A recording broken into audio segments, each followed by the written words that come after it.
सहना भवतु सहनो भुनक्तु सह वीर्यं करवावहे तेजस्विनावधीतमस्तु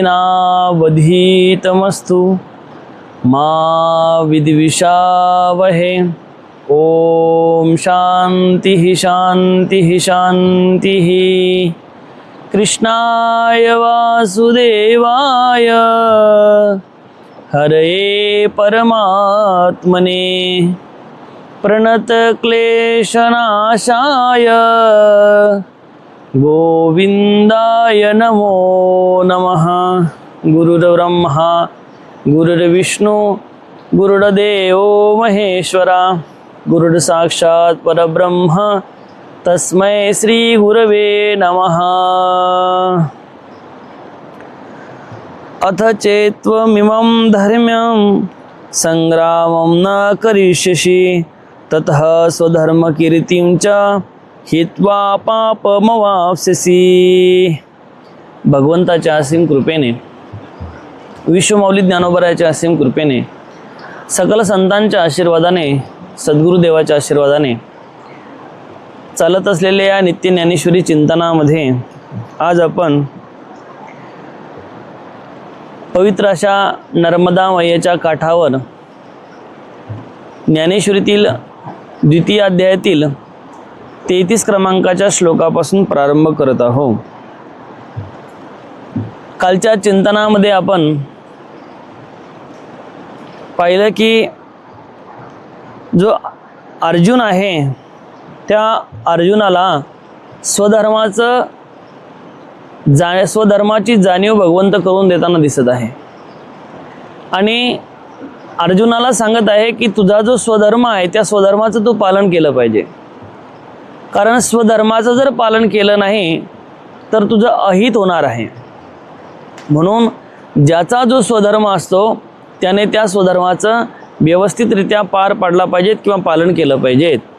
तर या ठिकाणी जो अर्जुन आहे, अर्जुन जी भाषा करत आहे की मला लढायचं नाही, हे नाही, भगवंत सांगतात हे काही योग्य नाही, कारण क्षत्रियाचा धर्म आहे युद्ध करणं आणि तो तुझा धर्म आहे, तू लढलं पाहिजे, युद्ध केलं पाहिजे। आता आज सुद्धा भगवंत सांगतात अथ चेत्त्वमिमं धर्म्यं संग्रामं न करिष्यसि ततः स्वधर्मकीर्तिं च हित्वा पापमवाप्स्यसि। अरे आता असे हे धर्माला अनुकूल युद्ध तू करणार नसशील तर स्वधर्म आणि कीर्ती यांचा त्याग करून पाप मात्र मिळवशील। पहिली गोष्ट म्हणजे जर हे युद्ध तू करायला तयारच नसशील तर दोन गोष्टी होतील। एक तर तुझा स्वधर्माचा तू त्याग केला, स्वधर्माचा त्याग केला म्हणून काय होईल तर तुझी कीर्तीही नाश होईल आणि तुला त्या स्वधर्माचा त्याग केला म्हणून तुला पापही लागेल। अरे स्वधर्माचं पालन केलं तर तुला पुण्य लाभेल, स्वर्ग लाभेल। एखाद्या वेळेस युद्धामध्ये तू हरला सुद्धा तरीही सुद्धा तुला पुण्याची प्राप्ती होईल। परंतु जर स्वधर्माचं पालनच तू केलं नाही तर तुला पाप लागल्याशिवाय राहणार नाही आणि तुझी कीर्ती सुद्धा जाईल। माऊलीने याच्यावर फार सुंदर ओव्या लिहिल्या आहे, त्या ओव्याचं आपण चिंतन करू। आता हा ऐसा अभिरिजे मग नाथिले शोचू बैसीजे तरी आपण आहा ना होईजे आपण पेया। अरे सांगतात की असला हा संग्राम त्यागशील आणि नुसत्या गोष्टीचा शोक करत बसशील तर आपणच आपली हानी करून घेतल्यासारखी आहे। अरे भगवंत अर्जुनाला सांगत आहे की हा जो संग्राम आहे, हे युद्ध आहे, या युद्धाचा तू त्याग करशील तर त्यामध्ये तुझी हानी आहे, त्याच्यामध्ये तुझा लाभ नाही। अरे तुला जे वाटतं की अर्जुनाने मागे सांगितलं होतं की अर्जुन म्हणायचा की बाबा मी या सगळ्यांना मारल्यानंतर कुलघातकी म्हणून मला दोष लागेल आणि कुलघात केल्यामुळं वर्णसंकर होईल आणि वर्णसंकर झाल्यामुळं माझे जे काही पितर आहे ते अनेक काळापर्यंत त्यांना नरकात जावं लागल, कुलघातक म्हणून मला सुद्धा नरकात जावं लागल। दुसरी गोष्ट देवा हे पाप झाल्यामुळं की तू जो आम्हाला प्राप्त झालेला आहे तू सुद्धा आमच्यापासून दुरावल्याशिवाय राहणार नाही। मग देवा हे युद्ध करणं बरोबर आहे का? हे युद्ध करणं योग्य नाही असं मला वाटतं। अशा पद्धतीने कोण सांगत आहे तर हा जो काही अर्जुन आहे हा अर्जुन भगवंताला सांगत आहे. तर भगवंत म्हणतात की अरे जर तू तुझा स्वधर्माचं पालन केलं तर तुला कुठल्याही प्रकारचं पाप लागणार नाही, कुठल्याही प्रकारची हानी होणार नाही आणि कुठल्याही पद्धतीने तुला दोष लागणार नाही. म्हणून हा जर संग्राम तू जर त्यागशील आणि नसत्या गोष्टीचा शोक करतोय तर तुझी हानी मात्र निश्चित आहे. अरे युद्ध केल्याने तुझी हानी नाही, युद्ध न केल्याने तुझी हानी आहे. अर्जुना असं वाटतं की युद्ध केलं तर एकतर जे काही माझे स्वजन आहे, पुत्रान पौत्रान सखीम तथा हे जे काही आहे, शुश्रण हृदयश्चैव, हे सगळे जे आहे, हे सगळे जे आहे यांना मारल्यानंतर मला दोष लागेल, मला पातक लागेल, मला पाप लागेल. म्हणून यांना मारण्यात त्यांना असं वाटतं अर्जुनाला की आपण दोषी ठरू. परंतु या ठिकाणी भगवंत अर्जुनाला सांगत आहे की तू जर नाही लढला, तू जर नाही युद्ध केलं तर मग मात्र दोषी ठरणार आहे. तू जर लढलाच नाही, युद्धच केलं नाही तर 100% दोष तुला लागणार आहे. आणि म्हणून स्वधर्माचा त्याग तू करावा आणि शोक करत बसू नको. शोक करण्यास ही काही जागा योग्य नाही, शोक करण्यास ही जागा योग्य नाही. म्हणून तू युद्ध करावं. पूर्वजाचे जोडले आपणची होय धाडिले, जरी आजी शस्त्र सांडिले रणीये. पुन्हा भगवंत सांगतात हे धर्मयुद्ध न केल्यामुळे तुझी असलेली कीर्ती संपून जाईल. पूर्वजाचे जोडले, अरे सांगतात की बाबा या रणांगावर तू शस्त्र टाकून दिलेस तर पूर्वजाने मिळवलेली कीर्ती तू घालवशील असे होईल. अरे जर या रणांगणावर तू शस्त्र टाकून दिले म्हणजे लढलाच नाही, युद्धच केलं नाही तर काय होईल की जे पूर्वजाने तुझ्या वंशजाने किंवा तुझ्या कुळातील लोकांनी जे तुझ्या कुळाचं नाव वाढवलं आहे की या कुळामध्ये योद्धे जन्माला येतात, या कुळामध्ये पराक्रमी वीर जन्माला येतात, या कुळामध्ये जे जे जन्माला येतात ते महापराक्रमी असतात. अशा पद्धतीचा जो काही तुझ्या कुळाचा गौरव आहे, त्या कुळाचा गौरव हा जो आहे तो कुळाचा गौरव मात्र निश्चित नाश पावल्याशिवाय राहणार नाही, जे पूर्वजाने आतापर्यंत हे कमावून ठेवलं आहे. अरे सगळे म्हणतील की यांच्या पूर्वजामध्ये, यांच्या वंशामध्ये हा डरपोक अर्जुन जन्माला आला की जो युद्ध सोडून पळून गेला. त्या ठिकाणी असं कोणी म्हणणार नाही की युद्ध अर्जुनाच्या ठिकाणी मोह झाला होता आणि अर्जुनाच्या ठिकाणी स्वजनाच्या विषयी प्रीती झाली होती आणि अर्जुनाला असं वाटत होतं की यांना मारू नाही. या गोष्टीचा विचार त्यावेळेस कोणी करणार नाही आणि सगळे एवढंच म्हणतील की हा जो अर्जुन आहे तो अर्जुन डरपोक होता, युद्धामधून पळून गेला, युद्धामध्ये टिकू शकला नाही, युद्धामध्ये लढू शकला नाही आणि म्हणून पूर्वजाने जे काही तुला जे काही कीर्ती प्राप्त करून दिली किंवा त्यांनी जे काही तुमच्या पूर्वजाचा जो गौरव आहे तो गौरव मात्र नाश पावल्याशिवाय राहणार नाही, तो नाश झाल्याशिवाय राहणार नाही. जर तू या ठिकाणी शस्त्र टाकले, लढला नाही, युद्ध केलं नाही तर हे मात्र निश्चित होणार आहे, हे तू लक्षात ठेव. पुन्हा सांगतात अस्ति कीर्ती जाईल, जगचे अभिशापू देईल आणि गिवसीत पावतील महादोष. अस्ति कीर्ती जाईल, अरे जी कीर्ती तुला प्राप्त झालेली आहे, कोणती कीर्ती? अरे सगळ्या जगामध्ये अर्जुन नाव जरी ऐकलं तर अर्जुनाचा पराक्रम डोळ्यासमोर येतो.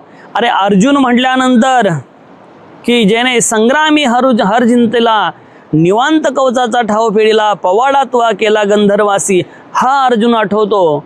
अरे अर्जुन म्हटल्यानंतर ज्याने द्रोणाचार्याचा एक मेव जो योद्धा की ज्याने त्या द्रुपदाला हरवलं, अरे ज्याने द्रोणाचार्याचा अपमानाचा बदला घेतला, असा जो वीर पराक्रमी आणि असा धनुर्धर हा जो काही अर्जुन आहे, ही सगळ्यांकडे तुझी ख्याती आहे, तुझी कीर्ती आहे, तुझं सगळीकडे नाव लौकिक आहे. आणि सगळीकडे नाव लौकिक आहे आणि सगळीकडे नाव लौकिक असताना तू अशा पद्धतीने जर युद्धच करणार नसशील तर काय होईल? तर या युद्ध न केल्यामुळे तुझा कीर्ती जी आहे, तुला मिळालेली कीर्ती जी आहे ती कीर्तीचा नाश होईल. अरे पुढं भगवंत सांगणारच आहे अर्जुनाला माऊलीच्या मुखातून की कीर्ती जी आहे ती कीर्ती प्राप्त करण्यासाठी किती सायास करावे लागते. आणि या ठिकाणी तुझी जी कीर्ती आहे, तुला जी प्राप्त झालेली कीर्ती आहे, त्या कीर्तीचा नाश मात्र निश्चित झाल्याशिवाय राहणार नाही. आणि जगची अभिशापू देईल. हे जे जग आहे, अरे युद्धातून पळून गेला म्हणून भित्रा म्हणून, अरे युद्धातून पळून गेला भ्याकड म्हणून तुझी सगळीकडे ख्याती होईल. हे सगळे लोक तुझ्यावर थुंकतील, अरे सगळे तुला अभिशाप देतील. अरे सगळे म्हणतील की हा युद्धातून पळून गेला म्हणूनच हे जे काही पांडव आहे सगळे युद्ध हरले, नाहीतर पांडव युद्ध जिंकले असते.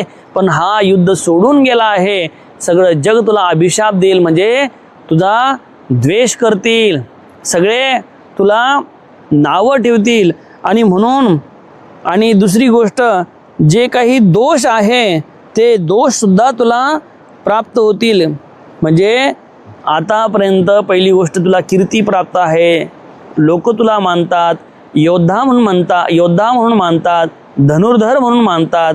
आणि तू जर या पद्धतीने लढलाच नाही तर ह्या सगळ्या गोष्टीला तू पात्र होशील. आता माऊलीने उदाहरण देऊन सांगितलं, जैसे भ्रातारे हीन वनिता उपहित पावे सर्वता, तैशी दशा जीविता स्वधर्मे वीण. अरे ज्या पद्धतीने पती विरहित स्त्रीचा सर्वांकडून अपमान होतो, त्याप्रमाणे स्वधर्माचा त्याग करणाऱ्याची अवस्था होत असते. अरे ज्याप्रमाणे एखादी स्त्री असेल आणि त्या स्त्रीचा पती वारला असेल, म्हणजे मेला असेल, तर त्या स्त्रीकडे ज्या पद्धतीने लोक पाहतात, म्हणजे आताच्या काळामध्ये थोडं परिवर्तन झालं. आताच्या काळामध्ये एखादी विधवा स्त्री जरी असेल तर तिच्याकडे त्या दृष्टिकोनातून लोक पाहत नाही. पण पूर्वीच्या काळामध्ये एखादी विधवा स्त्री जर असेल तर त्या विधवा स्त्रीकडे तुच्छतेच्या भावनेने पाहिलं जायचं. अरे ही विधवा स्त्री जी आहे, त्या विधवा स्त्रीला काही समाजामध्ये केशोपन केल्या जायचं. केशोपन म्हणजे चाटी केल्या जायची. तर कशासाठी की ती कुरूप दिसावी.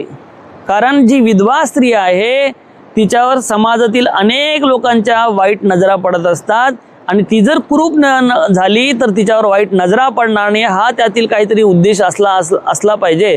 पण अशा पद्धतीनं हे त्या पद्धतीने सांगतात की पूर्वीच्या काळामध्ये या सगळ्या गोष्टी होत्या. तसंच एखाद्या स्त्रीचा जर पती वारला तर त्या काळामध्ये त्या पतीसोबत जी स्त्री आहे त्या स्त्रीने सती म्हणून जायचं असतं. अशा पद्धतीची ही सुद्धा प्रथा होती. कालांतराने ती काळाच्या ओघामध्ये जे समाज सुधारक झाले, त्या समाज सुधारकांनी त्याच्यावर आंदोलन केलं, उठाव केला. आताच्या काळामध्ये हे योग्य नाही. आणि आताच्या काळामध्ये कोणती स्त्री स्वतःहून जायला तयार नसते, आणि स्वतःहून जर जायला तयार नाही, तिचे पुन्हा लहान लहान लेकरं असतात. ह्या सगळ्या गोष्टीचा विचार करून समाज सुधारकाने उठाव केला. आणि समाज सुधारकाने उठाव करून हे जे काही हे जो विधवेचं जे काही अशा पद्धतीने सती प्रथा होती, ती सती प्रथा बंद केली. अरे जी काही नकुल आणि सहदेवची आई होती माद्री, ती सुद्धा आपल्या पती पांडूसोबत सती गेली होती. म्हणून ज्या पद्धतीने पूर्वीच्या काळामध्ये स्वतःहून जायचे, पण मधल्या काळामध्ये नंतर की तिचे मुलं बाळं ह्या सगळ्या गोष्टी असल्यामुळं किंवा त्याला स्वतः जायची इच्छा नसायची असं सांगतात. आपण तर कधी आपण प्रत्यक्ष डोळ्याने पाहिलं नाही या काळामध्ये.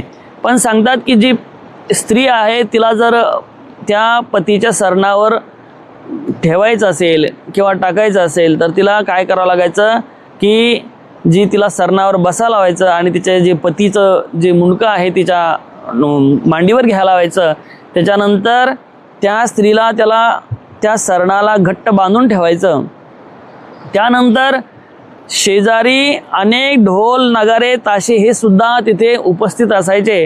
कारण जी स्त्री आहे ती जिवंत स्त्री असते, कारण जो मेला आहे तो प्रेत आहे.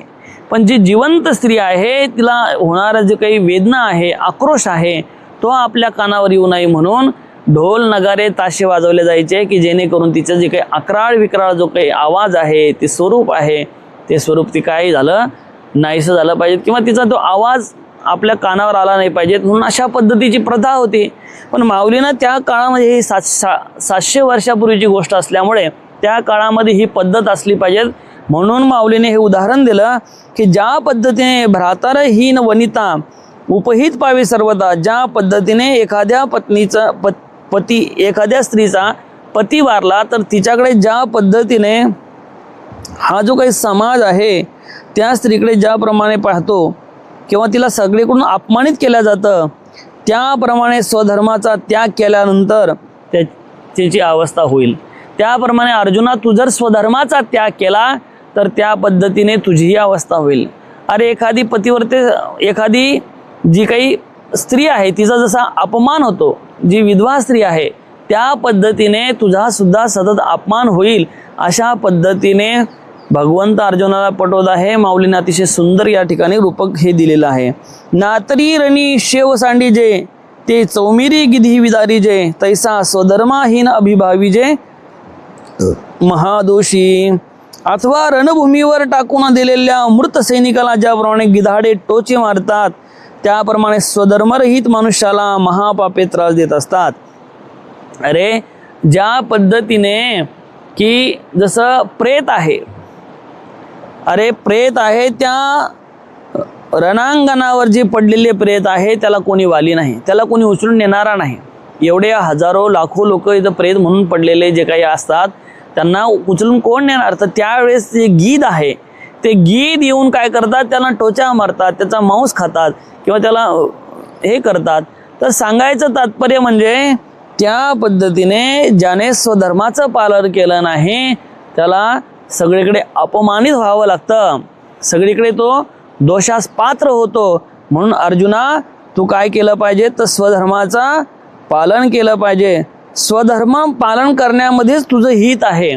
जर तू स्वधर्माचं पालन केलं नाही तर त्याच्यापासून दोषही लागेल, त्याच्यापासून पापही लागेल आणि त्याच्यापासून तुला काहीही प्राप्त होणार नाही. पुन्हा भगवंत अर्जुनाला सांगतात अकीर्तीच्या विभूतानी कथ इष्यन्ति ते व्याम संभावतीच्या कीर्तीर मरणा दतिरिच्यते की सर्व लोक तुझी अनेक दिवस टिकून राहणारी अपकीर्ती बोलत राहतील आणि सन्मान्य माणसाला अपकीर्ती माणसापेक्षाही मरणापेक्षाही अधिक दुःखकारक असते. अरे ज्या पद्धतीने सर्व लोक तुझी अनेक दिवस टिकून राहणारी अपकीर्ती बोलत राहतील, अरे अनेक दिवस तुझी जी अपकीर्ती आहे त्या अपकीर्तीविषयी हे लोक बोलत राहतील. कोणत्या अपकीर्तीविषयी? की जी अपकीर्ती तुला ही प्राप्त होईल. कोणती? जे युद्ध न केल्यामुळे ही जी काही अपकीर्ती आहे तुला जी प्राप्त होईल ती अनेक दिवसापर्यंत अनेक काळापर्यंत टिकून राहील.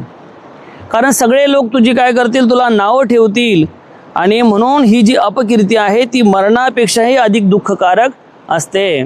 जी मिळालेली अपकीर्ती आहे ती मरणापेक्षाही दुःखकारक असते कारण ती सतत माणसाला भोगावी लागते. आता माऊली त्याच्यावर काय सांगतात ते बघा.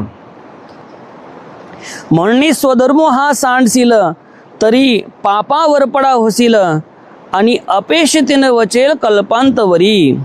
अरे जर तू तुझ्या स्वधर्माचा त्याग केला तर तू पापाला पात्र होशील आणि कल्पापर्यंत त्या अपयशाची कीर्ती जाणार नाही. जर तू स्वधर्माचा त्याग केला तर कल्पापर्यंत अनेक दिवसापर्यंत जोपर्यंत हे कल्प आहे तोपर्यंत काय होईल तर तुझी अपयशाची अपकीर्ती होत राहील स्वधर्माचा त्याग केला म्हणून.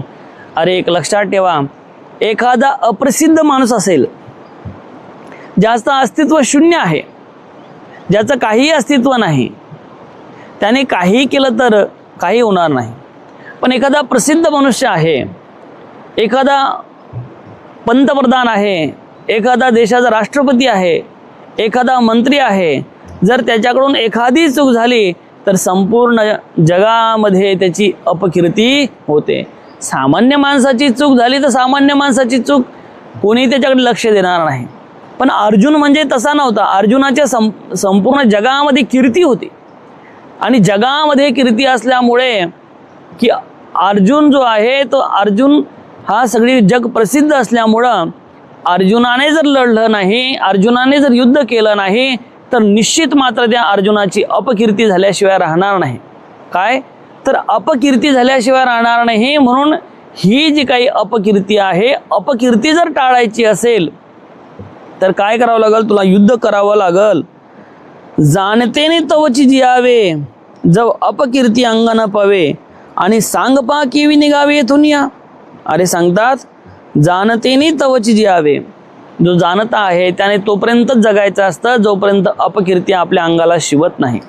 अपकीर्ती म्हणजे त्याने त्याचा स्वधर्माचं पालन केलं पाहिजे आणि स्वधर्माचं पालन जर त्याने त्याचं व्यवस्थित पार पाडलं तर निश्चित त्याला अपकीर्ती याचं कायमच राहणार नाही. या ठिकाणी अर्जुन जर लढला नाही, अर्जुनाने युद्ध केलं नाही तर अर्जुनाला जी अपकीर्ती निश्चित मिळणार आहे. कशासाठी की त्याने तो युद्ध केलं नाही, त्याने लढला नाही आणि म्हणून त्याला ही अपकीर्ती प्राप्त होईल. म्हणून अर्जुना, तुला जर असं वाटत असेल की आपली अपकीर्ती होऊ नये, तुला जर असं वाटत असेल की ज्या पद्धतीनं हे सगळे लोक मला अपमानित करू नये तर तुला हे युद्ध करावंच लागल आणि युद्ध केल्याशिवाय तुला पर्याय नाही. तू निर्मसूर सदयात येथून निंगसी किर मागोते परिते गती समजता न मनेल या. ही सांगतात अरे तू जो आहे तू मत्सर रहित होऊन दयायुक्त अंत करणारे रणांगणावर परत फिरशील, परंतु तुझी ही भूमिका सर्वांना कळू शकणार नाही. अरे अर्जुना, तुझा भाव पवित्र आहे, तू मत्सर रहित आहे, तुझ्या मनात यांच्याविषयी मत्सर नाही, तुझ्या मनात यांच्याविषयी द्वेष नाही, तुझ्या मनात यांच्याविषयी पाप नाही, तुझी भावना अतिशय पवित्र आहे.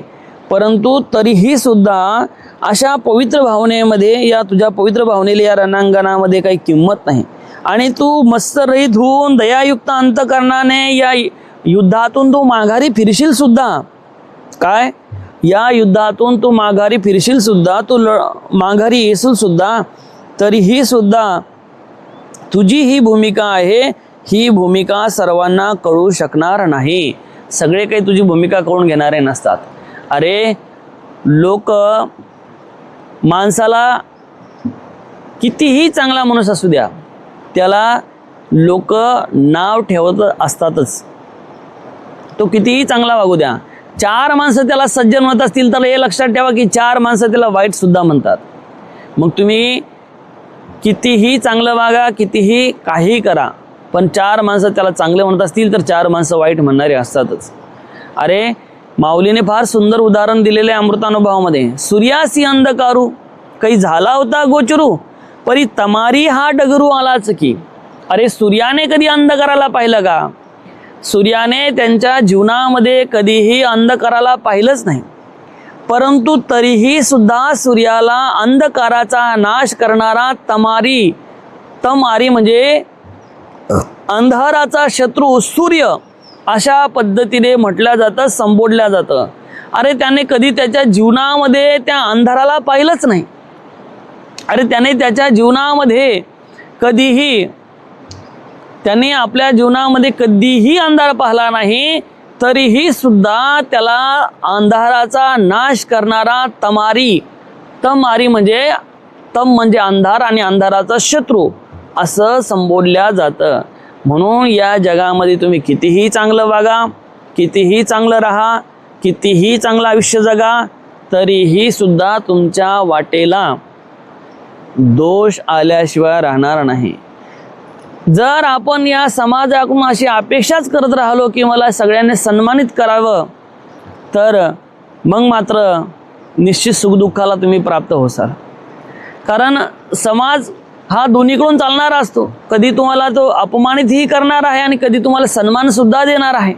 अरे जे तुमच्या जवळचे सन्मान करणारे आहे ते कदाचित उद्या अपमान सुद्धा करू शकतील. म्हणून सन्मान आणि अपमान हा मिळत असतो. पण त्यासाठी म्हणून महाराज निंदी कोणी मारी वंदी कोणी पूजा करी मज हेही नाही तेही नाही वेगळा दोही पासून.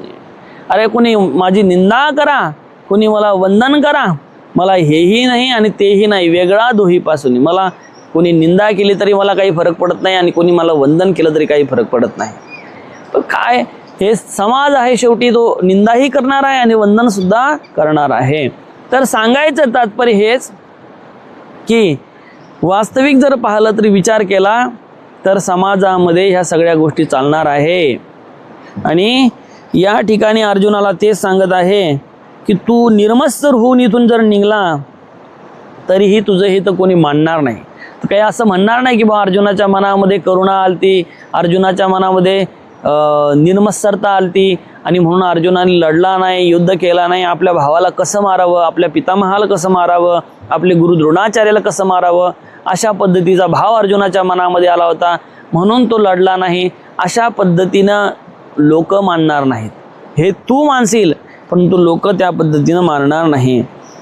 अरे उलट काय होईल तर हे सांगतात, हे चहूकडून वेढतील, बाणावर घेतील, ते पार्था न सुटेजील कृपाळूपणे. अरे हे सगळे तुला चहूकडून वेढतील. तू जर पळून जाण्याचा प्रयत्न सुद्धा केला, तू जर लढायचं नाही असं ठरवलं, तू युद्ध करायचं नाही असं ठरवलं आणि युद्ध करायचं नाही असं ठरवून तू या ठिकाणून पळून जाण्याचा जरी प्रयत्न केला, नाही लढण्याचा प्रयत्न केला, तरीही सुद्धा तुला हे जे काही आहे हे सगळे काय करतील तर सगळे तुला सोडणार नाही, तुला चारी बाजूने घेरतील आणि तुझ्यावर बाणाचा वर्षाव करतील. त्या ठिकाणी संकट चक्रातून तुझा जो दयाळूपणा आहे तू काही तुझी सुटका करू देणार नाही. अरे तू जरी या ठिकाणी गिडगिडला, काही केलं तर हे तुला सोडणार नाही, तुझा दयाळूपणा या ठिकाणी कामी येणार नाही. हे सगळे तुला चहूकडून येडतील आणि सगळे तुला बाण मारतील, सगळे मारतील.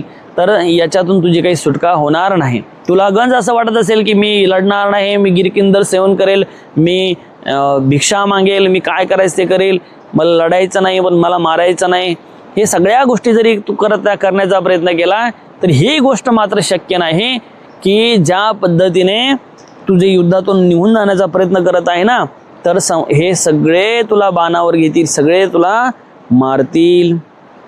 पुन्हा सांगतात, ऐसेने ही प्राण संकटे जरी विपाय पा निघणे घटे तरी ती जियालीही ओकटे मरणावणे. आणि कदाचित अशा प्राण संकटातून सुखरूपपणे सुटका करून घेतलीस तरी ते जगणे मरणापेक्षाही वाईट असेल. अरे एखाद्या वेळेस तू तुझी सुटका करून घेतली सुद्धा त्यांच्यातून, काय तू तुझी सुटका करून घेतली, त्यातून तू कसा तरी बाहेर पडला, कसा तरी बाहेर निघला, तरीही सुद्धा हे लक्षात ठेव काय की तुला याच्यानंतर या बाहेर जगणं फार अवघड असेल. अरे जरी विपाय पा निघणे घटे तरी जियालीही ओकटे मरणावणे. अरे तशा जगण्यापेक्षा तसे जे जगणं आहे ते मरणापेक्षा काय वाईट असेल.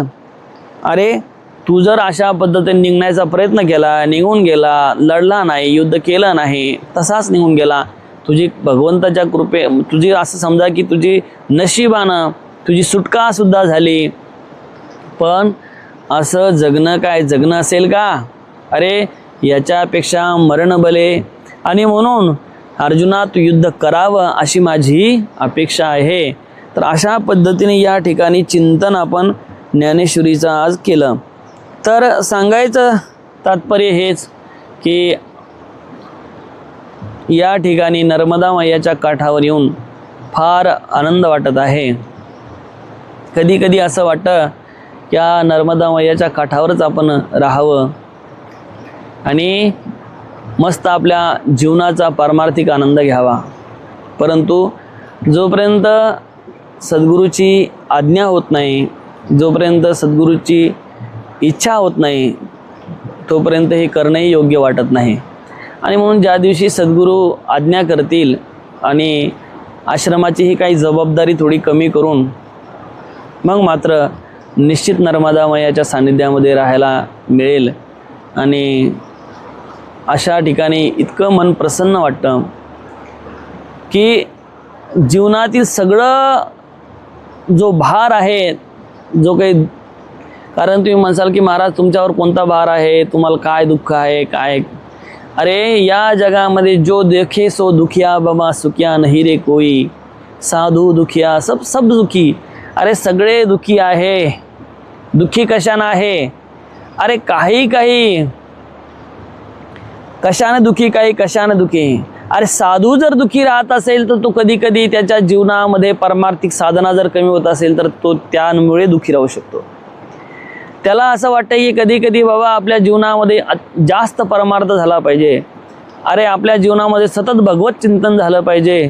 आणि कधी कधी जास्त जगाचा संबंध आल्यानंतर काय, जास्त अति जगाचा संबंध आल्यानंतर मग मात्र जगाच्या संबंधातून माणसाला काय निर्माण होतं, वैराग्य निर्माण होतं. अरे वैराग्य निर्माण होतं म्हणजे माणसाला असं वाटतं की या सगळ्या याच्या पलीकडे जाऊन आपण असं निवांत कुठेतरी राहावं की जिथे भगवत चिंतन घडेल.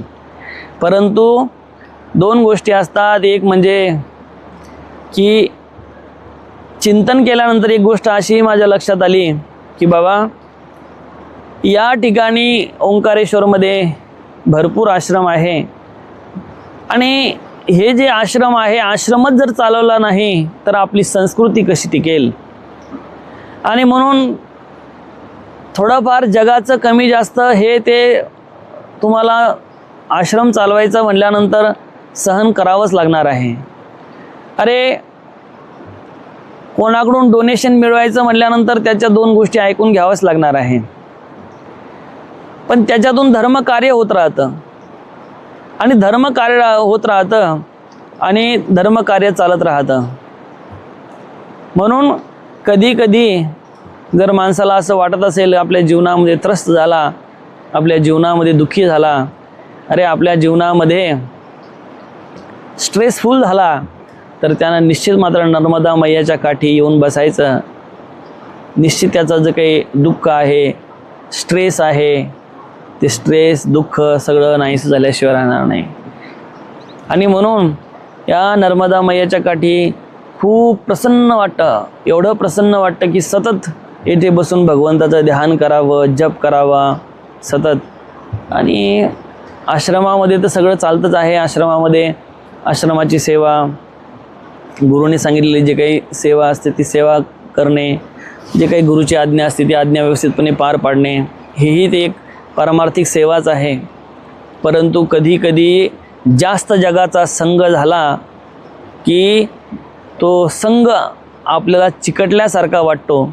कधी कधी असं वाटतं की या जगाच्या संगतीमध्ये आपण सुद्धा जगासारखे तर कदाचित होत नाही आणि म्हणून आपण सुद्धा त्या अर्जुनासारखे मोहासक्त तर होत नाही. आणि म्हणून अर्जुनाच्या मोहाचा विचार करता करता आपल्या जीवनामध्ये सुद्धा या मोहाचा त्याग झाला पाहिजे असंही कधी कधी वाटते. आणि जसा अर्जुन हा त्या मोहामध्ये गुरफटलेला होता तसा आपण कदाचित या सगळ्या या परिवाराच्या, आश्रमाच्या याच्या सगळ्यात आपण गुरफटत तर नाही, अशा पद्धतीने कधी कधी मनामध्ये विचार येतो. परंतु असो, सद्गुरू ज्या दिवशी आज्ञा करतील त्या दिवशी अशा पवित्र नर्मदा मैयाच्या काठी बसून तुम्हाला मी प्रवचन सांगत जाईल आणि कदाचित ती गोष्ट घडेलसुद्धा सद्गुरूच्या आज्ञेने. आणि तुम्हालाही या प्रसंगातून याच्यातून मला सांगायला आनंद वाटतो आणि मलाही या ठिकाणी माझं परमार्थिक जीवनामध्ये खूप समाधान वाटतं. तर असो, तुम्ही सतत या पद्धतीने ज्ञानेश्वरीचं चिंतन ऐकत राहता. अरे जीवनामध्ये मिळवण्यासारखं काहीच नाही.